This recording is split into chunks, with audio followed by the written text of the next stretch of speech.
हैवान भी ऐसी हैवानियत से शर्मा जाए। इजराइल जो एक टेररिस्ट स्टेट है, जो कि अब बलात्कारी स्टेट घोषित हो जाना चाहिए। इस बात का अंदेशा पहले से था कि इजराइल की जेल में महिलाओं के साथ बलात्कार वाली घटनाएं होती हैं, लेकिन अब इजराइल के ऑफिशियल्स ने जब खुद एक्सेप्ट किया कि जेल के अंदर, इजराइल की कई सारी जेल हैं, उसमें एक जेल के अंदर इजराइल के 10 फौजियों ने एक फिलिस्तीनी लड़की का गैंगरेप किया। इस पर जब एक्टिविस्ट ने आवाज़ उठाई तो इजराइल की गवर्नमेंट ने उन 10 इजरायली फौजियों के खिलाफ वारंट जारी कर दिया और उनसे पूछताछ शुरू कर दी। ये बात यहूदियों को पसंद नहीं आई, क्योंकि यहूदियों की नज़र में यहूदियों को छोड़कर पूरी दुनिया की औरतें जानवर और हैवान से बदतर हैं, बलात्कार के काबिल हैं। जो भारत के हिंदू यहूदी करते हैं, मैं बता दूं कि यहूदी वो हैं जो इनके भगवान तक को जलील करते हैं और भगवान तक का मजाक उड़ाते हैं इनके। लेकिन दोस्तों, इस्लामोफोबिया भारत में भी इतना बड़ा हुआ है कि इनको ये भी एक्सेप्ट है कि हमारे भगवान को यहूदी चाहे गाली दें, लेकिन मुसलमान को मार रहे हैं तो हमारे लिए बहुत बढ़िया है। बताना चाहूँगा कि 10 फौजियों ने जब बलात्कार किया, आवाज़ उठाई, उनकी गिरफ्तारी के हालात बनने लगे, तो यहूदियों ने जेल के ऊपर हमला कर दिया। जेल के दरवाज़ों को पीटने लगे ज़ोर ज़ोर से कि हम भी बलात्कार करेंगे, हमें भी फिलिस्तीनियों का बलात्कार करने दो। जी हाँ, इस तरह के नारे लगाकर फिलिस्तीनियों के बलात्कार के लिए इजराइल की जेल के ऊपर हमला कर दिया। ये सारे बवाल के बाद इजराइल की गवर्नमेंट इतने प्रेशर में आ गई कि वो जो 10 बलात्कारी फौजी थे, उनसे अरेस्ट वारंट सस्पेंड कर दिया गया, कैंसिल कर दिया गया। इजराइल की जेल पर हमला करके बलात्कार करने के लिए शोर मचाने वाले यहूदियों को देखिए।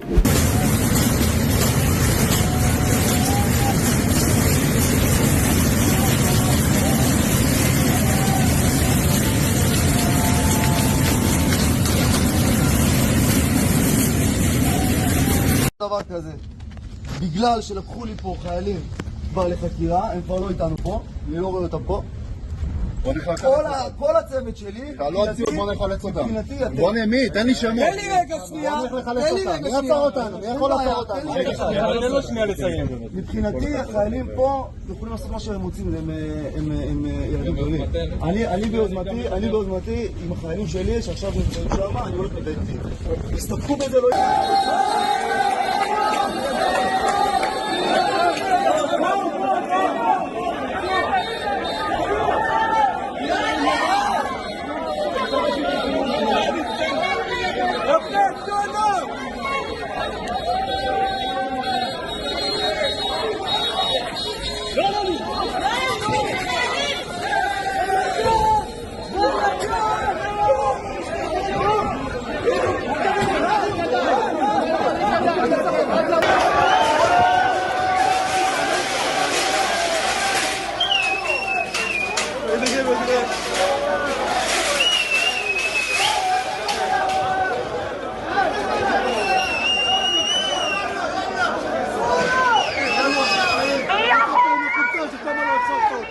אנחנו נעשה פה יד אחת נגד הדבר הזה שצה"ל נלחם בחיילים שלו. זהו, זה נגמר. זהו. יד אחת, כולם פה כוח 100, יש סיפור. כואב לי להרים את האף על צה"ל. בחיים לא אהבתי הרמתי את האף על צה"ל. רק נפסדה נצליח להוציא מפה מישהו. שיגור כוחות חמושים. בוא כנס לשם. כולם שם. אח שלי. בוא כנסו לבפנים. בואו כנסו לבפנים. אני תאמין לי שאני לא רוצה בלגן ואתם לא רוצים את הבלגן הזה. הוא נכנס לבפנים, אתה רוצה להתקדם. בוא תתקדם, תסתכל בעיניים שלך שוב לבפנים. כל מה שיקרה פה ולא יקרה, שהמפקד שלנו יגיד שהוא הולך לחקירה, אני עוזר לך. לא קיבלנו... तौबा तौबा, आप थू वाली स्थिति है। अब इजराइल का ये फाइनेंस मिनिस्टर, इजराइल का ये कट्टरवादी बेंजीवीर, इन दोनों ने फिलिस्तीनी महिलाओं का जेल के अंदर बलात्कार करना सपोर्ट किया है कि ठीक है, कर सकते हैं। अब इस स्थिति में किसी भी देश का व्यक्ति और किसी भी देश का नेता अगर इनको सपोर्ट करते हुए इजराइल के साथ खड़ा है, तो अब उस देश की जनता को समझ जाना चाहिए कि आपका यह नेता अगर किसी बलात्कारी स्टेट के साथ खड़ा है, तो यकीनन कल तुम्हारे देश में अगर चक्रव्यूह घूमा और तुम्हारा ही अपना कोई व्यक्ति और तुम्हारी कोई महिला जेल गई, तो तुम्हारा नेता उसका भी बलात्कार करेगा और तुम खून के आंसू रोते रह जाओगे। उधर इतना ही नहीं, इजराइल के तमाम लॉ मेकर्स ने भी इसको सही घोषित किया। आखिर यह कैसे हो सकता है? दुनिया के तमाम बड़े से बड़े जुर्म इजराइल कर रहा है और दुनिया कह रही है ओके। इजराइल के तमाम लॉ मेकर्स कह रहे हैं कि ये जो बलात्कार हुआ है, जो कुछ भी, ये सब ओके है। ये सब ओके कैसे हो सकता है? और आप ये सब कुछ देखने के बाद ओके कैसे हो सकते हैं? इसलिए मैं मांग करता हूं पूरी दुनिया से, बल्कि कम से कम बेगैरत मुस्लिम देशों से, इजराइल को टेररिस्ट स्टेट और इजराइल को बलात्कारी स्टेट घोषित किया जाए। उसकी रैंकिंग को खत्म कर दिया जाए, रैंकिंग गिराई जाए।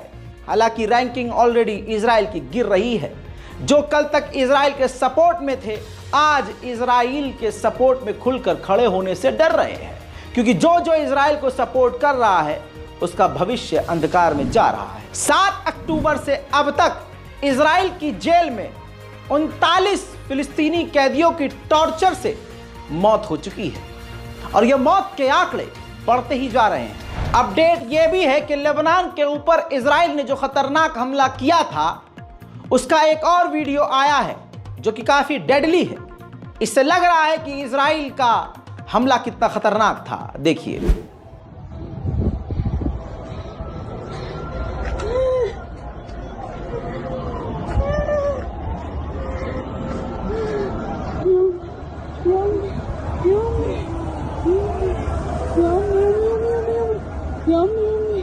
लेबनान ने कहा, हिजबुल्लाह ने कहा था कि हमारा टॉप जो सेकंड कमांडर है वो जिंदा है। वो इजराइल उनको कत्ल करने में फेल हुआ है। लेकिन खबर ये आ रही है, अब जो खबर आ रही है 12 घंटे 18 घंटे के बाद, कि हिजबुल्लाह के वो दूसरे नंबर के सीनियर कमांडर जो हिजबुल्लाह की रीढ़ की हड्डी है, इजराइल उनको कत्ल करने में कामयाब रहा है। हिजबुल्लाह का अब तक का ये सबसे बड़ा नुकसान हुआ है अगर उनकी मौत हुई है। खबर यह भी है कि इराक के बेबीलोन के इलाके में हिजबुल्लाह के हेडक्वार्टर पर बड़ा धमाका हुआ है। कहा यह जा रहा है कि यह हमला इजराइल का था। लेबनान के ऊपर इजराइल ने जो हमला किया उसके खिलाफ कोई न बोला तो रशिया बोला। रशिया ने निंदा की और कहा यह अंतर्राष्ट्रीय कानून का उल्लंघन है कि इजराइल लेबनान के अंदर घुसकर हमला कर रहा है। लेबनान का कहना यह है कि इजराइल ने हमारे देश में जो हमला किया इसके लिए हम यूएन के अंदर कंप्लेंट करेंगे। लेकिन लेबनान को यह सोचना चाहिए, यूएन के अंदर इजराइल के खिलाफ सैकड़ों कंप्लेंट्स हैं। उल्टा यूएन को ही ब्लैकलिस्ट और टेररिस्ट लिस्ट में डालने की बातें इजराइल कर रहा है। तो आपकी कंप्लेंट से होगा क्या?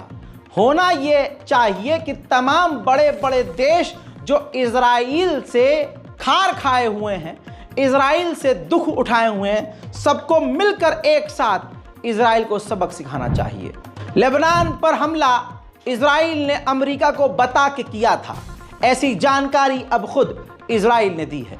अमेरिका के ही कहने पे ये सब कुछ हो रहा है। पूरे मिडिल ईस्ट में अमेरिका और इजराइल का ही आतंक है। अमेरिका ने कहा है कि अगर लेबनान से अगर जंग आगे बढ़ती है तो इजराइल को हम पूरी मदद देंगे। इधर अमेरिका ने बोला, उधर अमेरिका ने कर भी दिया। जैसे ही इजराइल ने लेबनान पर हमला किया, उधर लेबनान के समुद्र के आसपास अमेरिका का युद्धपोत भी पहुंच गया पूरी ताकत के साथ। इसके बाद हिजबुल्लाह भी डरा नहीं है दोस्तों। ये तस्वीर देख लीजिए, हिजबुल्लाह ने ये एक खतरनाक धमकी भरा वीडियो जारी किया है जो यहूदी हेब्रू भाषा में है और इसमें लिखा गया है, सही समय पर सही जवाब, सही हमला और सटीक हमला किया जाएगा और पूरा जवाब दिया जाएगा। इजराइल पूरी तरह से हकीकत में पूरी दुनिया में आतंकवाद फैला रहा है।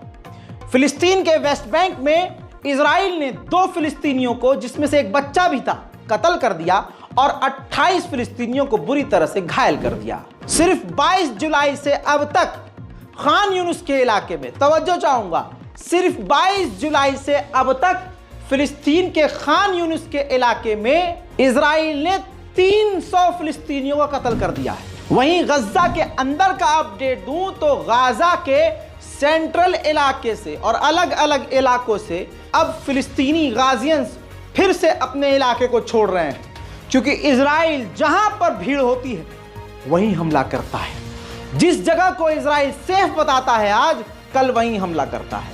देखिए,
इजराइल के खतरनाक हमलों में गाजा के अंदर पिछले 12 घंटे के अंदर सैकड़ों परिवार उजड़ गए हैं।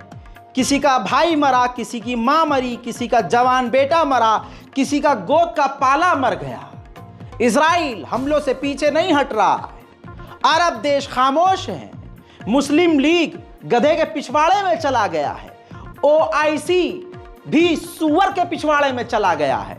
ये तमाम अरब नकली मुस्लिम देश खामोश है और गैर मुस्लिम देश लगातार, कुछ देश हैं जो इजराइल के विरोध में हैं, बाकी दुनिया चुपचाप देख रही है।